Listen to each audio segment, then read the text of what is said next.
Les mardis à 11h30 dans l'émission Espresso, ne manquez pas la toute nouvelle chronique interactive Sandrine à la rescousse. C'est qui ça, Sandrine? À la rescousse de qui? De quoi? Salut, c'est Sandrine de Mobilisation 05. Le Terrible Tout, ça vous parle? La face du nom, ça vous dit quelque chose? Vous avez peut-être un peu de trouble avec les émotions de votre 05 ans? Alors venez nous le raconter et ensemble on trouvera une solution. Tous les mardis à 11h30. 11h31 minutes, bienvenue à l'émission Espresso avec Sandrine à la rescousse. Bonjour tout le monde. Allô Sandrine? Je me mets mon micro dans ma bouche, voilà, c'est mieux. Dedans? Oui, ben je sais pas, j'essaie d'être proche. Ok, c'est parce qu'il faut que je monte le son aussi. Oui, oui, c'est ça, c'était tes écouteurs. Comment vas-tu Sandrine? Eh bien, ça va bien, ça va bien. Ça va bien, ça va bien. On va essayer d'être un peu plus concentré que les 2 dernières semaines. Mais on a du fun, c'est ça qui est bien. Écoute, là, ça part dans toutes les directions. Non, mais ça reste quand même pertinent. Ben oui, c'est ça. Hein, c'est ça. Sujet du jour aujourd'hui. Les limites. Oh, là. Ouais. Ça commence fort. Ouais, puis c'est drôle parce que j'ai écrit deux, trois mots-clés, là, puis là, je lis sur ma feuille, la société est faite de limites. Puis avec ce qu'on vit en ce moment en Angleterre et ailleurs, je me trouve comme, ouais, ça serait peut-être bien de les respecter de temps en temps, les limites, par exemple. Hein? C'est ça, là. Fait qu'on va essayer de... Bon, on parle pas de ça là, nous, mais en tout cas, ça reste que quand même, les limites actuellement, c'est un sujet... De société, je dirais, finalement. Un problème de société. Oui, aussi. Oui, donc l'importance d'avoir des limites, de faire respecter les limites ou pas. C'est ça qu'on va essayer de voir aujourd'hui. Puis on reste encore et toujours dans l'esprit, on parle à nos 0,5 ans, qu'est-ce que c'est qu'une limite, à quoi ça sert, puis c'est quoi l'objectif au final pour quand ils vont grandir. Et les limites font partie de la vie au quotidien. Je veux dire, partout, tout le temps, il y a des limites. Il faut apprendre à les respecter. C'est ça. Oui, ça peut porter plein de noms. Effectivement, des lois, en tout cas, ça porte toutes sortes de noms. Et on reste encore une fois, elles sont pertinentes pour l'autonomisation, pour l'estime de soi. Parfois, on a des actions en tant que parents ou des concepts. On nous parle de concepts, puis on ne sait pas trop pourquoi c'est là, à quoi ça sert, et puis etc. Mais au final, tout ça concourt à l'autonomisation, à l'estime de soi et à la confiance qu'on va construire chez l'enfant au fur et à mesure du temps. Moi, je sais pourquoi c'est là. Parce que c'est ça. Exact. Tu te souviens, hein? Ça, Parce que quoi? Parce que. Parce que. Voilà, c'est ça. Donc, Oui, merci, bonsoir. À la semaine prochaine, on va aller boire un café. Ça va me faire du bien. Donc, oui, les limites. Je voulais vous raconter une petite... je voulais vous faire une expérience. Je me suis dit, bon, si vous êtes en voiture, faites-le pas, par exemple, ou arrêtez-vous avant, sinon ça va être problématique. Mais mettons que, si vous êtes dans une situation où vous pouvez, fermez les yeux quelques minutes. C'est bien que tu spécifies. Pas ceux qui sont en voiture. Non, effectivement. Ou dans toute autre situation qui est comme... c'est pas une bonne idée. Voilà. Vous le ferez à la réécoute lundi soir à 4h30, quand vous serez chez vous. Mais mettons, fermez vos yeux ou en tout cas imaginez le plus que vous pouvez que vous êtes... allez, on va aller dans les Alpes. Je ne sais pas si vous connaissez les Alpes. C'est une montagne en France. C'est un petit peu plus haut que les montagnes du Québec. Mettons, c'est comme une vraie montagne. T'es-tu en train de dire qu'on n'a pas des vraies montagnes? Vous avez des vraies collines. Elles sont jolies. C'est pas tout à fait les montagnes... Bref. Ou Machu Picchu, peu importe. En tout cas, une montagne sur un chemin de montagne. Et puis d'un côté, il y a le mur de la montagne. Et de l'autre côté, il y a le ravin. Puis là, on vous fait un petit jeu sympathique, peut-être avec des amis. Puis là, ils vous disent, OK, tu vas avancer les yeux fermés. Vous avez les yeux fermés. Puis vous savez que sur un bord, il y a un ravin. Et de l'autre bord, il y a le mur de la montagne. Bon. Mettons même qu'il y a quand même 2 ravins. Genre, il n'y a pas de mur de montagne. Hein? Est-ce que vous avancez déjà? Non, là, j'avais un vertige comme ça. C'est ça. Déjà, on se demande, est-ce qu'on avance? Oui, non. Puis, les yeux fermés, on n'a aucune possibilité, si on enlève le mur de la montagne, de savoir où se situe le chemin, puis quand est-ce qu'on tombe. Donc, si on avance, on a le risque de tomber. Okay? Puis, on avance, on va s'en rendre compte quand c'est trop tard, finalement. Maintenant, sur votre chemin qu'il n'y avait pas de montagne, maintenant, je mets une montagne d'un bord, le mur de la montagne, et de l'autre côté, des cailloux, balustrades, des grosses pierres, peu importe quoi. Vous avez toujours les yeux fermés, savez que d'un côté, il y a le mur de la montagne, puis de l'autre côté, il y a une sorte de balustrade ou quelque chose qui limite le chemin. Est-ce que déjà là, vous avez un petit peu plus l'opportunité de vous dire je peux avancer, les yeux fermés? Oui. Oui, parce que les barrières, les limites sont là pour nous protéger avant de tomber. Les limites qu'on donne à un enfant, c'est un peu ça. C'est à ça que ça ressemble finalement. C'est que un enfant, sa job dans la vie, c'est d'expérimenter. C'est de vivre et de découvrir au fur et à mesure de son expérimentation ce qui fonctionne, ce qui ne fonctionne pas. On refait, on recommence. Quand il apprend à marcher, il ne fait pas comme « Oh tiens, je décide qu'aujourd'hui je marche, pouf, tac, pouf, j'y vais, go, je marche ». Non, il va essayer, tomber, recommencer, etc. etc. C'est quelque chose qu'on oublie d'ailleurs quand on est adulte. Oui. Les erreurs, entre guillemets, les échecs, ça n'en est pas. En fait, ce sont des apprentissages. Si on tombe, on se relève, on reprend l'équilibre et on continue en faisant un petit peu différemment de la première fois qui nous a fait tomber. D'accord ? Donc les limites, finalement, ça nous sert à ça. Ça sert à ça aux enfants. C'est-à-dire qu'ils vont toujours être dans l'expérimentation. C'est ça leur projet de vie à cet âge-là, pour grandir, avancer, puis prendre de l'information, etc. Donc, les limites vont être là pour les structurer. Quand on parle de limites, de règles et de lois, si on est dans le ne fais pas ci, ne fais pas ça, déjà ça ne marche pas. Premièrement parce que le ne pas n'est pas entendu par le cerveau. Donc, je ne sais pas si vous l'entendez, ça peut-être probablement dans les cours d'école, on dit souvent aux professeurs, aux animateurs, etc. C'est pas la peine de leur dire ne cours pas dans le couloir parce que le cerveau va juste entendre cours. Fait que go! C'est comme l'histoire, je ne sais pas si vous connaissez, ou peut-être je l'ai déjà dit, l'écho. Si vous êtes encore, retournons sur notre falaise, mais vous avez les yeux ouverts cette fois-ci, donc il n'y a plus de problème. Hein, le Grand Canyon cette fois. Okay, puis là, vous êtes sur le bord du Grand Canyon, puis vous criez « J'ai pas mal ». Qu'est-ce qui va vous répondre, l'écho? Mal, mal, mal, mal, mal. C'est exactement pareil. Fait que notre cerveau, oui, à tout le monde, là, le cerveau n'entend pas la négation. Donc le ne pas courir, ça ne fonctionne pas. On va dire plutôt marche dans le couloir. D'accord? Au lieu de dire aux enfants, on ne va pas dans la rue, on reste dans la cour. C'est ça. Puis, parce qu'il faut aussi que, surtout entre 0 et 5 ans, c'est un système d'abstraction. Ça veut dire que le ne pas, il faut que l'enfant soit capable de retourner la phrase. Donc, ne pas courir, c'est pas forcément marcher d'abord. Ça peut être n'importe quoi d'autre. Voler, sauter, rouler, en tout cas, whatever. Non, mais c'est ça déjà. Donc déjà, il faut comprendre, il faut que le cerveau de l'enfant comprenne qu'il y a une négation. Donc il faut qu'il retourne la phrase. Il faut qu'il trouve la correspondance en positif. Même nous, fatigués, des fois, c'est que... fait qu'un enfant de 0,5, on oublie, là, ça n'a juste pas de sens. Fait que ça va être déjà plus facile de lui dire « marche » au lieu de « ne cours pas ». Dans le ne cours pas, on a plein de possibilités. Dans le marche, on a une possibilité. Déjà. Donc, bon. Puis, comme j'ai dit à Patricia avant l'antenne, il va falloir me cadrer parce que j'ai 1 million de choses à dire sur le sujet. Donc, je vais essayer de rester focus, puis on en reparlera une prochaine fois aussi. Les limites. Oui, ma Sandrine. Avez-vous remarqué comme plus on dit à un enfant de ne pas faire quelque chose, plus il le fait? Oui. C'est cute, hein? Oui. Ça énerve. Pas poil, c'est sûr. Ça énerve, oui, c'est ça. Mais il y a plusieurs raisons à ça. Déjà, un enfant va apprendre par l'expérimentation, comme je le disais. Donc, faites pas ce que je dis, faites ce que je fais, là.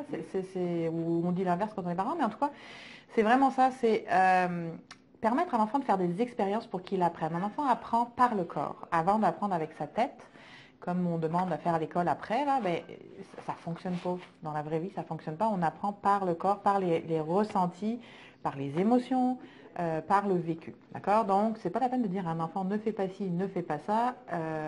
C'est sûr qu'il va le faire. Et, tiens, ça me fait... je vous avais dit, je vais rebondir. Hein? On est mieux d'apprendre... Quand je parlais de limites tout à l'heure, je m'en venais un petit peu avec ça. L'idée, c'est pas justement d'être dans les ne pas, mais c'est d'encadrer, d'accompagner l'enfant à faire les choses en fonction de limites sécuritaires. Des limites, puis malheureusement ou heureusement, je ne sais pas, mais en tout cas, c'est vrai dans tout dans la vie, les limites ne sont là que pour être transgressées. Ça veut dire que si on le voit qu'il se prépare à mettre ses 2 mains sur une poêle rouge, on sort la louaise et on attaque. Non? Oui, mais non, mais ouvrez le four, faites le cuire, vous aurez le souper du soir, coup de dos, je sais pas. Mais non, mais c'est ça, en gros, oui et non. Par exemple, quand j'étais... Elle s'en est toute, la pauvre madame. Quand j'étais psychomotricienne, je suis toujours, mais quand je travaillais en tant que psychomote et que j'accompagnais les familles, les parents, on se retrouvait souvent avec, la plupart du temps, des parents qui disaient, les bébés, quand ils commencent à vouloir descendre, marcher, descendre l'escalier, monter l'escalier, 36 000 barrières pour empêcher l'enfant de passer par l'escalier, etc. Le jour où vous n'êtes pas là, qu'est-ce que vous pensez qu'il va faire, ce brave petit enfant qui a eu interdiction depuis toute sa vie de prendre l'escalier? C'est sûr qu'il va le faire, mais il ne saura pas faire, parce qu'il n'aura jamais appris à le faire.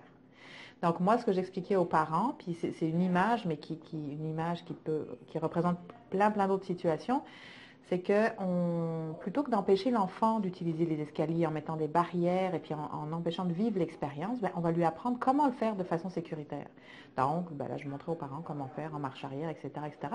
Ce qui fait que le jour où le parent, pour x, y raison, tourne la tête, mais l'enfant, il sait faire, il n'y a plus de danger. On reste vigilant, bien évidemment, mais le danger n'est plus là parce que l'enfant a appris à le faire et s'il ne se sent pas capable, il ne le fera pas. Okay? Donc, les limites, c'est vraiment un encadrement plus qu'une interdiction, parce que les interdictions vont juste faire que l'enfant va aller faire l'expérience. Donc, le poêle, le choses comme ça, c'est sûr qu'on ne veut pas que l'enfant se brûle. Mais il va vouloir l'essayer de toute façon parce que c'est comme ça qu'il va apprendre, c'est comme ça qu'il va intégrer l'information. Donc, accompagnez-le à se brûler la main de façon sécuritaire. Mais non, mais tu sais, ok, tu veux voir si c'est chaud, on va pas mettre la main dessus, mais juste de prendre sa main puis juste de la retenir pour pas qu'il aille la poser dessus, il va se rendre compte que c'est chaud. Vous voyez, il y a des choses à faire comme ça qui font que on va accompagner l'enfant à vivre une expérience de façon sécuritaire. Et comme je disais, être dans le cadre, moi j'ai appris ça en certificat en art.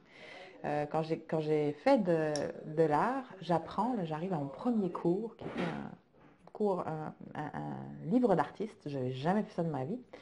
Et là, on me dit, non, dans l'art, il y a des règles, il faut respecter les règles. Alors là, moi, voilà. Là, moi, c'était comme, j'étais en colère à l'intérieur de moi. Je me dis, voyons donc, l'art, c'est justement... Et c'est ça, il ne devrait pas y avoir de règles. Et ça m'a... Puis là, je me suis dit, c'est mon premier cours de certificat. J'en ai pour quelques-uns. Si je commence comme ça, je suis un petit peu mal barrée. Hein? Donc, mon livre d'artiste a été un plat, un moule, rentrer dans le moule. Puis ça s'appelait rentrer dans le moule, puis je suis allée dans ce concept-là. Ce que j'ai compris avec ça, c'est que rentrer dans le cadre, respecter les règles, voir le contour du cadre, comme sur notre chemin de tout à l'heure, quand on sait où sont les cailloux, où sont les pierres, où sont les limites, mais dans ce chemin-là, on peut faire plein de zigzags. On peut aller en marche avant, en marche arrière, courir, marcher, ramper, rouler. Il y a plein de possibilités à l'intérieur du cadre, du chemin. Entre les deux, à condition, c'est ça, à condition de ne pas être dans les nœuds pas toujours. Là. Non. Puis à partir du moment où on décide de dépasser les cailloux du chemin, de sortir du cadre, on en connaît la limite. À partir du moment où on en connaît la limite, on va choisir, quel que soit l'âge, puis on va choisir d'en sortir. À ce moment-là, on doit respecter les consignes. Pas les consignes, les conséquences. Les conséquences aussi. Okay? Donc ça aussi, ça fait partie de l'autonomie puis de l'apprentissage. Les règles sont là. Alors, c'est pour ton bien, hein, on se rappelle, c'est pour ton bien. Oui. Donc les règles sont là à partir du moment où on connaît les règles et qu'elles sont logiques. Parce que c'est pas la peine de dire à un enfant, je sais pourquoi fais pas ci, fais pas ça, sans lui expliquer le pourquoi du comment, puis que... Là, tu m'amènes sur oui, c'est ça. Pas une question, là, mais je suis certaine que les auditeurs vont dire, oui. Est-ce que tu trouves que c'est rendu vraiment trop sévère à propos des règles? Tu sais, je veux dire, on faisait du vélo podcast, on a appris à faire attention. Là, à cette heure, là, faut presque que tu aies l'air d'un bonhomme spongy là, pour aller en vélo. Oui. C'est drôle parce que j'ai eu une rencontre la semaine dernière avec des partenaires la petite enfance, puis c'est exactement l'un des sujets qui était abordé. C'est rendu fou. J'ai l'impression qu'on n'apprend plus aux enfants à faire attention parce qu'on les surprotège avec des casques, des genoux. Il y a plein de choses. On est passé, tu sais, il y a eu la culture de l'enfant roi, là, où l'enfant faisait tout ce qu'il voulait parce que les limites, les règles, c'était mauvais pour lui. Non, les limites et les règles sont importantes et sont structurantes. Il faut bien comprendre ça, mais il faut qu'elles soient logiques, claires et qu'elles soient, comme je disais, dans l'accompagnement. Donc, il y a eu ça. Puis après, on est passé dans le tout opposé à dire, ok, non, là, ça ne marche plus parce que c'est des enfants rois, parce qu'il y a des... Là, donc, on va mettre hyper structuré. Je pense qu'aujourd'hui, c'est un fait de société. Moi, quand j'ai emmené mes enfants en Afrique, pas en ville, hein, mais dans les villages d'Afrique, ça se promène tout nu, ça court après les poulets, ça joue. il y a personne, j'ai jamais eu peur. Parce qu'il y avait tout un village qui était là. Ouais. Puis on s'entend que ils sont métis, mais ils sont quand même pas mal plus blancs que les Africains de là-bas. Là. Ouais, Fait que on les reconnaît vite, hein, on sait qui ils sont. Mais aujourd'hui, je pense que... puis c'est drôle parce que moi, je m'entends le dire encore à mes fils qui sont ados maintenant. C'est pas en toi que j'ai pas confiance, c'est le reste du monde. Oui, oui. Les voitures Oui. qui conduisent n'importe comment, qui font pas attention. En tout cas, tout ça fait qu'on crée on a des peurs, puis on les matérialise comme ça, donc le casque, etc. Et justement, une des partenaires disait la semaine dernière que à son époque, elle disait ça, justement, elle partait faire du vélo pendant 10 km, puis ça posait jamais de problème à ses parents. Elle allait chez son ami qui était là-bas, ceci, cela, et qu'aujourd'hui, les enfants ne peuvent même plus jouer dans la rue. Il y avait un voisin il y avait des enfants qui jouaient au hockey ou au ballon, je ne sais quoi, dans la rue, et que la police était venue pour leur dire de ne plus jouer dans la rue. Parce qu'on a peur de quoi? On a peur que le ballon brise l'auto, on a peur que... Il y a comme un mix entre, attention, le monde est dangereux, et la responsabilisation qu'on n'a pas fait quand ils étaient petits, justement. Moi, mes enfants... tu joues dans la rue, ben quand, mettons, je veux dire, là, recul de plusieurs années, là, je veux dire, on joue au hockey, ça joue au hockey dans la rue, mais les enfants, tu apprends à, mettons, là, il y a une auto qui s'en vient, tu communiquais, ah ok, il y a une auto qui s'en vient, tout le monde se tasse, mais je veux dire, si c'était partagé, c'est ça. Ils n'ont pas ce réflexe-là non plus, juste ils vont prendre une marche, de regarder. Moi, je me souviens quand mes enfants étaient plus petits, je suis toujours passée pour une mauvaise mère, mais j'ai fini par l'assumer finalement, donc c'est correct avec ça.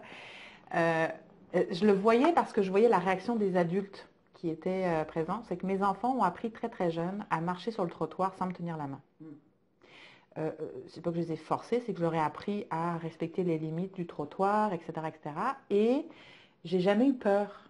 J'ai toujours été vigilante, surveillée, etc., mais j'ai jamais eu peur. À partir du moment où je lâchais la main, je savais que c'est parce qu'on avait fait tout un travail, on va dire avant, qui fait qu'ils savaient qu'ils s'arrêtaient à 1 mètre, alors je ne sais pas ce que faire en pied, là, mais en tout cas, du bord avant de traverser, puis ils m'attendaient.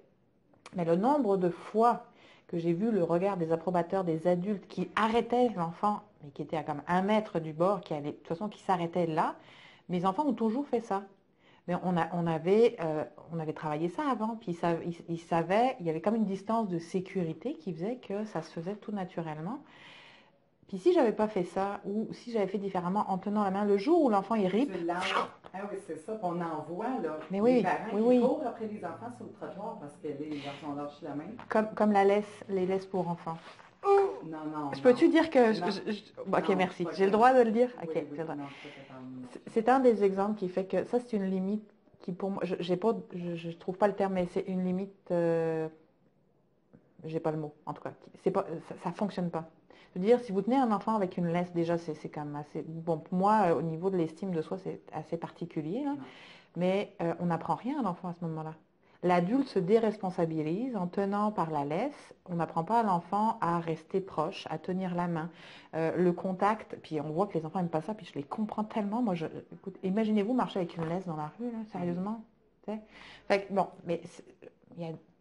Pour X, Y raison, il y a des familles qui vont les utiliser, etc. Mais ce que je veux dire, c'est que c'est pas comme ça qu'on va apprendre à un enfant à respecter certaines consignes de sécurité ou à être soi-même responsable de quelque chose.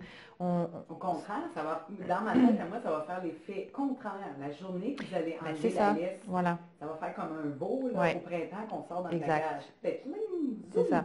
Donc, on est mieux d'apprendre à l'enfant à respecter les consignes en lui expliquant, selon son âge, en expliquant pourquoi, mais c'est pas la peine de lui dire ne fais pas ci, ne fais pas ça. Expliquons que, regarde, si tu veux monter sur la balustrade, vas-y, fais attention. Si tu veux, je t'accompagne, je suis à côté. Si tu sais que tu as le risque tu peux peut-être tomber, est-ce que tu te sens capable?